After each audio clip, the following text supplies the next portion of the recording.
Hello and welcome to Ideas with Diana. Hello and welcome to Ideas with Diana on the September 12th, 2022. For today's show, I'm going to discuss reflections of 1996.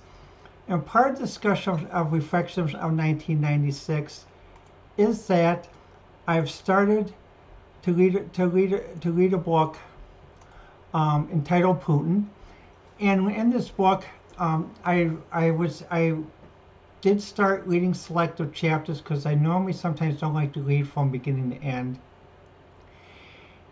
The chapters I read reflect basically that I read were the 1990 period and the 1996 period. So let me show you the table of contents to give an example here. Now, when you look at the table of contents, I'm just going to go to look for the chapters I read were chapter 4, starting on page 95, Quiet Days in Saxony, and chapter 6, The Grey Cardinal. So let me start with the Quiet Days in Saxony chapter. What about that time? It talked about when Putin was stationed in the then East Germany or GDR. And what I found interesting about that is there seemed to be basically quite a bit of concern, basically how things were going with the GDR, and even with basically how the management was going. It also helped explain why there's certain things that different newscasters have mentioned, that how Putin was concerned about when Gorbachev let the Soviet Union fail. And this will go into the next chapter that I'll discuss. But so Putin basically saw basically different aspects of society from East and West Germany, as well as the opening. In addition to the internal office things that occurred, because it showed that he had a fast promotion. He had but even though he had different types of things as a fast promotion, everyone was still paid on standard scale and the world was changing. It also showed and mentioned in the chapter about just how much basically working with your colleagues or having colleagues to work with that you could trust were important during that time. And I could see where that would shape a person, because being a young couple, having the children born at that time, and going through all the changes, and still trying to keep your family together and have the children going, and as well as living on standard salary was what could be very, very challenging. In addition to about even communication issues, where it mentioned that that there was communication even among colleagues, because some colleagues could only understand the East German dialect, and when they talked with their colleagues from Russia, they had to have a literary interpreter in their own team to cross communicate to team members. Now let's go to the second chapter I read on the Great Cardinal. Well, the Great Cardinal talks about when Putin returned to Russia and he returned to St. Petersburg, although in the book it's referred to as Leningrad. Well, when he returned to St. Petersburg, what it seemed with me, though, it almost reminded me of a story of the Silicon Valley, because in the Silicon Valley there was a leading I'll say leader who mentored a group of people, multiple groups of people. So like the one person, Sobchak, who was the mayor of St. Petersburg, in the chapter mentioned that he is a mentor to Putin and a few other people. And so what it implied was basically, just like in the Silicon Valley, this mentorship, this person had great charisma, wore plaid suits, he mentored a lot of people, and however, there were still internal struggles to get along, because basically at that time, at the end of the Cold War, one theory of economic jumpstart started with shock therapy, and in the book it mentioned that when treating a patient, it's better to give the therapy first rather than the shock because the patient will die. And I agree with that, and that seems to be um, the conclusion expressed by many people who lived through that in St. Petersburg. That the shock shouldn't have come first, the therapy should have come first, and the shock should have been withheld unless absolutely needed. Um, and this can explain something about how people felt because when you think of it, um, although in modern times it's called shock therapy, but in the United States when we had the Civil War, or some people still refer to as the war between the states, um, after the war, President Lincoln said something to the effect, "Malice towards none." However, his words were not listened to as carpetbaggers came into the South and did land grabs. Um, it invalidated the Confederate money, so the people there were left poor. They bought plantations for pennies on a dollar. They treated the people in the South very horribly, and literally had set up tourist things where basically people from the North could come watch the defeated Confederacy firsthand, and that caused a lot of resentment, and that also led to Reconstruction and also the period from 1876 literally to 1964, where there was um, things about the South that basically there are two versions. Those who actually lived in the South are worse Southerners than those who didn't. And this goes back to a history professor I had, when I studied history of medicine. One person in class asked him about what he thought about the Civil War, and he actually says actually war between the states, because they were concerned about basically a government that might have been superseded or taken over by a certain political group rather than led by an actual president.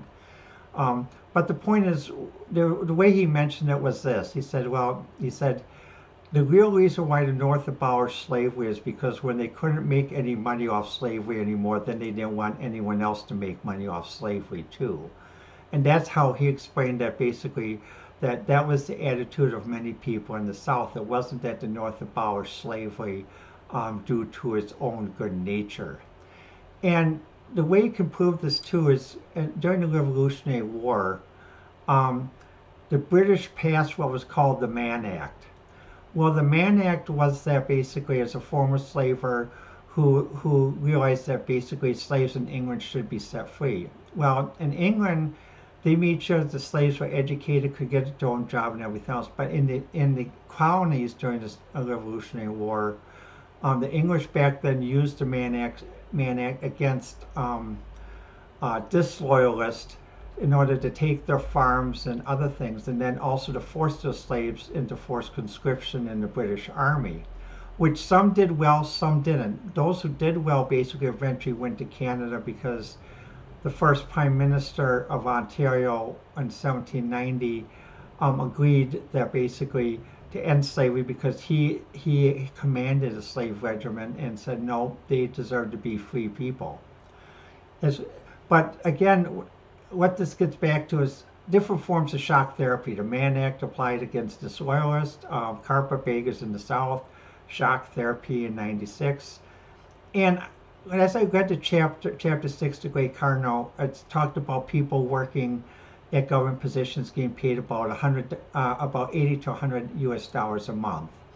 And even back then, it makes me wonder. I mean, some people say, well, how can anyone live that way? I'm not going to say that, but um, I realize that every economic system has different things, but during that time, because of the shock therapy and like the new type of carpetbaggers that came in with the shock therapy, where prices went from this to that, so you were paying this and you had to pay this. It explains why there was a group called A, B, and C. Those that wouldn't and take a bribe, those who would reluctantly take a bribe because they needed to survive, and those who did take a bribe, who wouldn't sign anything with a pen unless they were paid enough with the bribe. And it mentioned how Putin was not a group type C, and that he considered himself more of an administrator rather than a politician. And someone asked him, which I read in the chapter, why do you consider yourself an administrator more than a politician?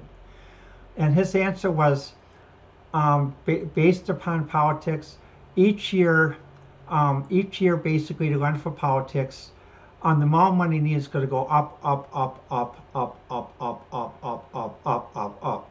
So what happens as the money increases, the politician is going to be more beholden to those who hold the coin, to use a British term, than to actually the actual principles or the principles of the people. So that's why he called himself an administrator, because he preferred not to be beholden to the coin, according to what I read in chapter 6 of the book. In addition, did give a thing about just how much shock therapy disrupted things, because St. Petersburg, like any other city like Chicago, has gangs, has different types of underworld elements, I'll say. And the police department does their best to keep it under control. Just like in New York, they have an organized crime unit, and that's a program that's on US TV on NBC, SVU Organized Crime, which I watch. And the thing is, at that time, St. Petersburg was running into what 1920s Chicago ran into, but instead of having one Al Capone, they actually had three. So again, like a troika. So basically, the mayor, who was Sobchak, was he tried his best to basically try to work out, mitigate an understanding, so basically the city could go. But eventually, that mitigation had issues, and the federal government in Russia, the Kremlin, eventually had to send out troops to do a special operation. So the special operation in Ukraine is not the first time. It was done also in '96 to restore law and order. And when I read about the special operation in the book back then, it sounded to me as almost like what happened in the English Civil War between Parliament and the Roundheads. The Kremlin, or the federal government of Russia being Parliament, the gangsters, or the underworld, or the people taking excessive bribes, were the Roundheads. So basically, a special operation was needed to reassert the position of Parliament. And basically, so again, it's history repeated, and also it's history repeated, like basically what happened with gangland in Chicago. And it makes you wonder whether shock therapy contributed to this, because even when my dad was alive, my dad and I talked about this, and my dad thought, well, is that really a good idea that you leave the pensioners in the dust with this shock therapy, that they can barely afford even to go to McDonald's in St. Petersburg, or Subway or Taco Bell to buy a taco, even in their own city, but the tourists can, and those who play along have Mercedes, while those who don't play along drive old cars. No, it's like basically someone says, well, when you have one group that's enjoying all the benefits, another group that's doing all the work that does enjoy the benefits, that's an illogical society, and how long can that illogical? And this helps me understand why, when I do talk with people that have come from Russia, like there's one doctor that's from St. Petersburg that was a physician to my mother in later years, and I talk with her briefly about what she referred to as the crazy days. This chapter helps me understand the crazy days a little bit more, what people actually felt and what actually people went through. I'm planning to read more of the book, and also going to read it all the way through, but I would like to read different sections of the book. Now, when we think about what's going on now, it begs the question, rather than seeking a political solution with sanctions and and saying nasty things back and forth at the UN Security Council or other things like that, though, what about if we thought about, is there an administrative solution that can be done basically to resolve this thing? because from what I've read in the book, it seems like there's some concerns about where at one point during the peace dividend accord of the 90s, with the shock therapy group and everything, it was perceived as the way carpetbaggers were perceived in the South. And in the South, although the South and Midwest politically and philosophically have joined together, because we understand about what the effect that carpetbaggers were when we had them come into Kenosha after the plant shut down, and we had a lot of carpetbaggers buy up rental, mom and pop individual rental properties, and then raise the rent sky high to super Chicago high, and it took a long time to get it back to proper levels and also proper standards. So we understand with the South about the carpetbaggers, and I can understand about the people of St. Petersburg and Russia about the shock therapy people that were perceived the same way as carpetbaggers. Well, with all that said, how can we solve this administratively? Because we each are going to have bitter memories of this. We each are going to, what can we do to solve this administratively? Some people may think, well, well, we want to do this because we want to make sure Russia's never a world power, and we want to humiliate Russia. Well, really, that's not I don't think that's a great idea, because it's like Kenny Rogers had two popular songs in the early '80s, late '70s. One was The Gambler, and one was Coward of the County. And you could find the movie Coward of the County on YouTube. It's a TV movie. But let me start Coward.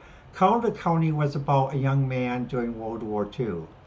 Well, he was in a small town in Georgia, and World War II started, and everyone was gung ho to sign up. Except what happened was he still had reservations, so he was a conscientious objector who worked two jobs, basically to support the war effort. And part of the reason why he was a pacifist, because he remembered what his father told him: "Please don't do the mistakes that I've done. It's okay to walk away if you can."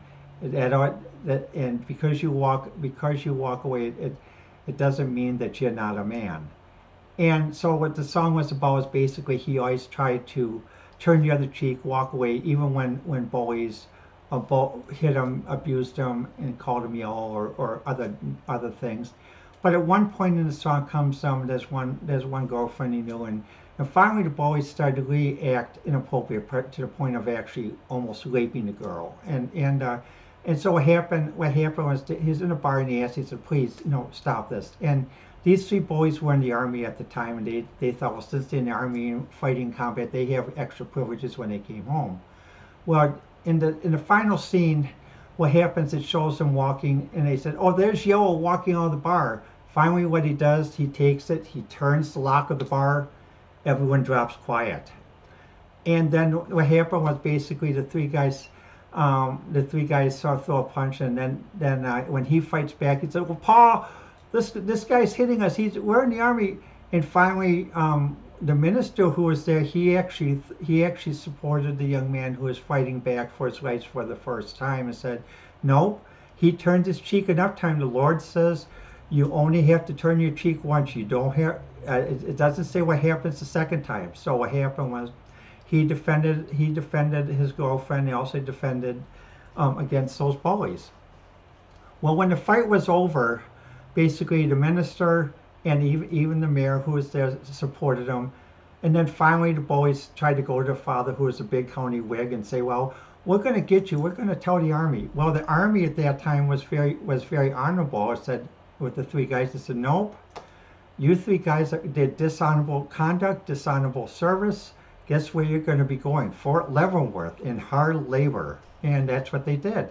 But what the message of the story was that even people who try to turn the other cheek, sometimes you can't. Sometimes you do have to fight, and you do have to fight back, because basically, and this reminds me about in history when you think about in the South that were taken advantage by carpetbaggers, or even in modern times, Carpet Vegas and Maritimes, like what we went through in Kenosha, we eventually had to fight back with the Carpet Vegas that tried to take over Kenosha as soon as the auto plant closed in the 80s to maintain our city, to maintain our culture, because we are Wisconsin. We are not the corrupt Chicago, and we are not the machine. We are Wisconsin progressives, sometimes conservative, sometimes moderate, but we are social, moderate, social, moderate, or conservative people. So basically, we believe in a social safety net. And also believe in limited universal income.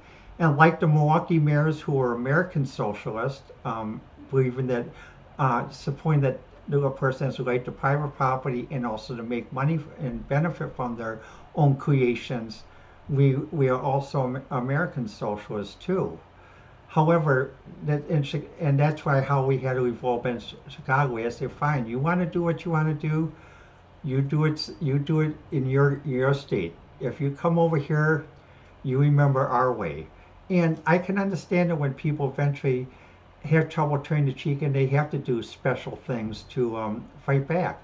But eventually, we got to get to a point where we stop ending the political area and find a way administratively to end this.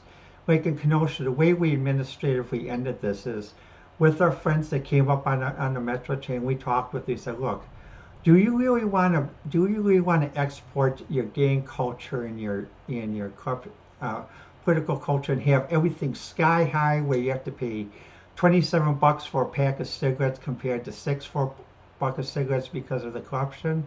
Do you want to export that? Or why did you come up here?" He says, "Well, you're right. We came up here because we." And also, do we want to get into that point where we have to talk about how many people were killed or wounded every weekend in Chirac? They eventually realized no. So that's how. So we solved it administratively. We didn't go through politics. We talked person to person, person to person, and also it wasn't limited to politicians. We talked administratively, which means we talked to managers, we talked with the people, and we did a people solution, sort of like what the Milwaukee mayors did in that. Now, just to give you an example of some things people may wonder about. Sometimes people say, "Well, this all sounds well and good, and this is a complicated thing to do, and we can't do it." Well, one of my greatest achievements, where I actually received an honorary degree in artificial intelligence, is that I developed an AI program as first a 2D chess program, then what happens, I solved a 3D chess conundrum. Both these programs were originally written on an Osborne 1, 4 megahertz, not 4 gigahertz, 4 megahertz, 1/1000th the speed, 64 kilobytes of memory. 64 kilobytes of memory rather than 64 megabytes of memory. Again, 1/1000th. And it ran fast enough that it could actually play a fighting match in the allotted fighting time, Federation International de Chess. And when I think about this, I think about when I watch Queen's Gambit, how the one person who's on Queen's Gambit, when she is in Russia playing the chess tournament, many people say, "Well, we want you to push this political agenda." And she said, "Well, personally, I never ran into anyone who treated me bad." And so when she went to the chess tournament, she met a famous Russian chess master, and he liked her as a person. She liked him as.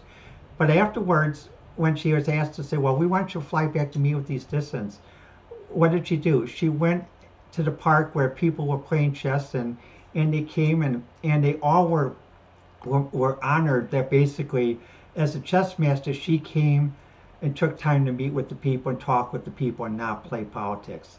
And this is how we're going to have to solve this administratively with this. And just to give an example, when people say, "Well, we don't know how people will react," let me show you a little program here.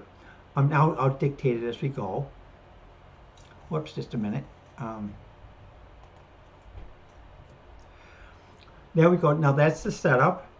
Now as you watch what it's doing, this is a 3D board. So what happens, you're going to see right here, this is level 1, level 3, level 1, level 3. And now you can see how fast it's making. So move the queen to level 2. When I developed this, I used a process that simulated how would a biological brain solve a problem. So basically, it doesn't use anything like basically a chess book. I'll just use this book as reference. It doesn't use anything like a chess book, or Finn and Shadow moves that. But however, this simulation here, and this is under my own name. This is now when a piece is in trouble, it'll blank, and you can see it blinking like that though, and eventually what will happen is it'll show just how fast it goes like that. But this simulation is simulating actually how Robert Fischer and Boris Spassky would play each other if they were playing three-dimensional chess. I also used it to simulate how Boris Spassky and Robert Fischer would play each other in two-dimensional chess. And when I went to a conference, I talked about this because I used this program to analyze the 1972 chess match. And from that, I was able to build a cognitive profile to simulate how they would move. And to give an example just how well the cognitive profile moved, because remember, this program does not use a data tree. It senses. And then so I had it as Robert Fischer playing black in 2D version, and the first move was knight to king's bishop 3. And this was done by sensing and cognition, not by a game tree like some companies use, but actually sensing cognition, exactly like the way a biological organism. And the program uses 8 ganglia rather than 12 ganglia that's in the actual human brain. So when I showed this, I said, "That's amazing. You mean there's no game tree?" No, it actually sensed and cognate knight to king. And for Boris Spassky, it did the same thing. And so what happens is people said, "We've been analyzing this match for years and we never got it."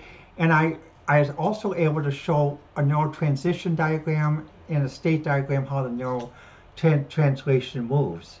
Now, when you think about this, sometimes we have all these advanced simulations, and people say, "Well, oh, great, this is always," but do we really use them to best effect? No, because when I listen to some blogs and say, "Well, we want to humiliate Russia, we want to do Russophobia," sorry, that's a long way to go. There are many families who are part German, part Polish, part Russian, and also there are many authors and musicians. And so, are you gonna blame them for a situation that they have no control over? And also, are you going to make them so that basically, even if they speak out, they could get hurt? Because even in the Ukraine situation, I guess in Ukraine they banned political parties. The TV only allows one voice to be spoken. The Ukraine government has this list of 4,100 people, and I was surprised that Roger Waters, the founder of Pink Floyd, who also wrote Dark Side of the Moon, which I guess many people in the UK government work like, as well as Russian government, but he's on the Ukraine's no list. And he even advocated a solution to this war, peace to this war, or special operation. And so what happens? So people that are basically who speak out an opposing opinion other than Ukraine, are they going to be put on a naughty list? I just wonder if I'm going to be put on the naughty list too. Well, I'm 60 years old, so I'm no longer in grade school, so I don't mind being sent to the principal's office and talking to the principal, because my parents had a habit of reading all the banned books in the library. They encouraged my sister to do so. Also, they encouraged us to read different points of view, which is why I'm reading the Putin book, and also why I watch RT and other foreign news, as well as the BBC, France 24, Deutsche Welle, and even read different journals. And I make an attempt to even learn the language to read different journals, as I'm taking an attempt to try to learn Chinese, mostly Mandarin. Now, when you look at the screen, what the blinking means it shows that these pieces are under attack. Now, this shows a concept about just how far you can do cognitive thinking. Now remember, this was from research I did and perfected originally in 1989, and I did receive an honorary PhD in artificial intelligence from this, and it was listed by Cambridge Hot Topics in 1997 as a winner of the innovative program. And in 2003, I did win an award for International Intellectual of the Year in Artificial Intelligence and Computer Research, as well as being listed in Strathmore's Who's Who. So when you think of this, you gotta realize that not everything should be done through politics and rhetoric, like basically like we're doing, like basically like the Versailles Accord or what happened in World War One. Because right now I think we're basically approaching the point of August 1914, as Solzhenitsyn's book about regarding the situation. If we don't come to administrative conflict soon. Last night when I was watching Crosstalk, Peter Lavelle's show entitled Counteroffensive, the question was asked among the panelists, when will the gloves come off? Because so far, according to the foreign press, the Russian army is practicing certain tactics so as not to attack civilian targets, while the other side is accused of attacking civilian targets. Even the IAEA has admitted that in the examining the nuclear power plant, with the nuclear power plant having to be shut down, and they're running without fresh hydrogen coolant for a matter of months now. The recycling, it's like many people know when you have an old car, you can keep recycling the antifreeze in the oil for so long, but eventually the antifreeze is going to break down. And you're gonna get a boil over someplace out in the middle of nowhere, or the other things you're going to hear. You're going to see a big bunch of steam come out when your pistons freeze, and the guy will come and say, "Well, we'll try to do our best, but you may have to put a whole new engine in." And so what happens is we really need to think about things. And the reason why I'm running this program is because I want to show you something, just how well this program can simulate. Because when we go down to here, let's look at here where it says new. It's showing the neural ratings for different parts of the program. So these are the ganglia. So this is the weights of the ganglia, basically how they're absorbing the input. So now see, it shows the correction. Now it shows for the black side. You notice that the ratings are a little bit how it's modified. Some of them are even negative, are inhibitory. So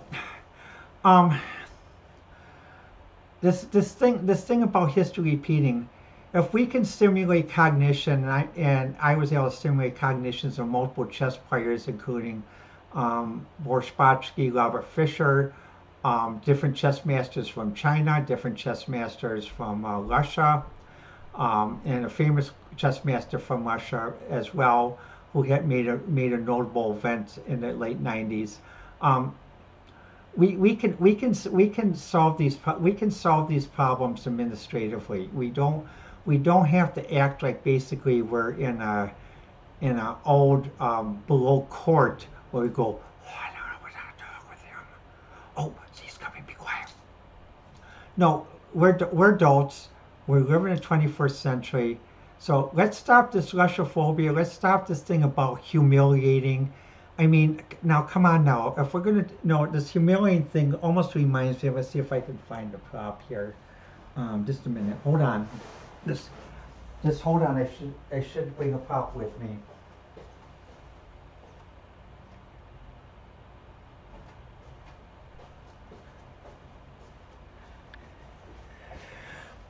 This thing about humiliating Russia rather than acting adults almost reminds me of this.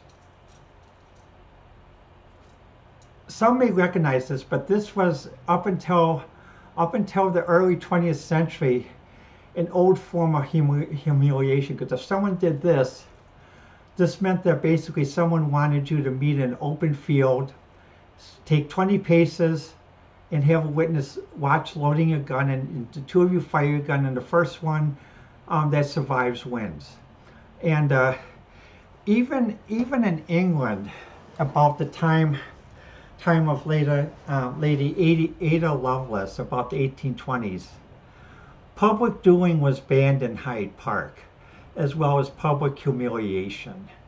And in New York, about the same time too, public doing and public humiliation was banned. But when I hear some of the European leaders talk about humiliating Russia, if you want to start a third world war, eliminate a nuclear war, keep doing what you're doing. You guys are coming out with a lot of ideas, bad ones, but your people aren't going to be able to live with it, nor is anyone else. So, and they try to get their hands on. All they could think of is power. How could we use this to take over the market? How could we use this to do wage slavery? How could we do this to do this? And really, that's not really the point.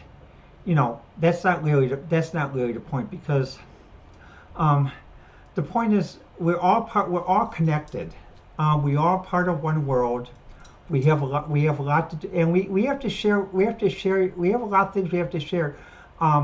No one country makes enough to make their own food processes and everything else. The England imports food, the United States imports food, China imports food, and also every country has different resources. So one country does not have all the resources of the world. And finally, I thought in 1990 that there was a good agreement about the borders are the borders are the borders, in that basically NATO, Western Europe, the Cold War is over, so we're supposed to be friends. And especially on the NATO side, we're supposed to be friends and not have to worry about basically having exactly proxy wars or troops at the border in that, though. Because when I watched one news report from Finland about farmers in Finland, they have the farms on the border with Russia. To many of us, well, these have been neighbors for 100, 200 years. I've known their family. We are married with their family and such, and we know they're not going to do anything rash, and so they're worried about whether the governments will do anything rash. Again, administrative solution, people solution. Now, let me switch to another program just to show you this example. If people think that that we know everything and we can do something, let me just switch over to another program here as before to get the point across here. Just have to do it this way here. Let's see. Good. Okay. And I'm just gonna look down just to change this here. Let's see. And you can tell basically this uses a DOS interface. So let's see. Let's see. Do I have it in here? Hold on, just a minute.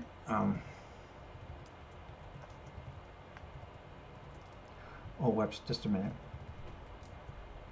I'll find it.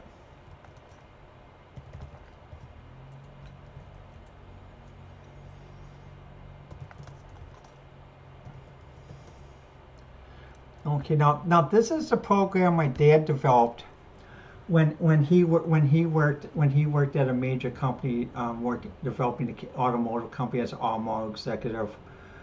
He developed this on his own time, and his own in at home, because we actually had a GE teletype, AS33 teletype with the paper punch, and he actually subscribed to his own time sharing service. But what this program does is, this program calculates world production for a specific auto part. And this is based upon 5 plants at the time worldwide. So you can imagine how long this would take to do manually. So let's just let it rip. Now it's reading the setup file. There we go, all done. Now see how fast that can do the calculate. So we have ways that we can actually predict what's going to happen when we do silly things and silly policies about what's going to happen economically, what's going to happen to our supply chain, what's going to happen to this. And the thing is, the general public and the people who live their daily lives keeping society going, they should not have to worry about this. It's the goal of government officials as well as administrators to make sure that they don't have to worry about this, so that when they go to the store, There's plenty of bread, milk, and if they want to get comfort food, like Starbucks, there's plenty of comfort food, and they can afford it. Right now, basically, that's not happening because people, our friends in Europe, are living in a very strict war economy, as well as our friends in Russia and also Ukraine. Those who are very close to this conflict thing in the U.S., we are starting to feel it too because we're about inflation. Because people are worried about when people will come back into movie theaters. Because when movie theater had a $3 promotion, guess what? A lot of people didn't come because they didn't have $3 even to take the families out to a movie. $3, where the average movie in the United States is $9 or $5 Tuesdays for a movie. That says something. So when we do think of things, we got to realize that we have the simulations to calculate what's going to happen with the supply chain and how this is going to affect people's thing here. And we also have the cognitive simulations to know what people will do. So why do we allow? I'm trying to think of a better word to say it. Foolish ideas and ideas of 19th century humiliation of a country. If you humiliate someone, you're really gonna get you're gonna even those that are the most pacifists will eventually do like Cowley County and will defend themselves. Also, like in The Gambler, if someone's playing 21 baccarat or even poker and you leave a man busted, well, in the Old West, if you left a man busted, you would end up dead because that person would be so desperate, says, I don't care if I go to jail, I'll shoot you and kill you. And so, again, with this humiliation about saying, well, we want, but you don't leave a man busted, you don't leave a country busted, and you don't humiliate a country unless you really want to start a big war, hot war, in a world war. So there has to be an administrative solution to this. And we really need to talk more than just basically the elite politicians. The people need to talk as well. I'm glad to see people are going on talking peacefully and discussing and gathering peacefully. Well, let me know what you think. This has been Ideas with Diana, and the best way I prefer to be reached is on Twitter at Diana1A. And I'd like to thank you for watching and see you soon.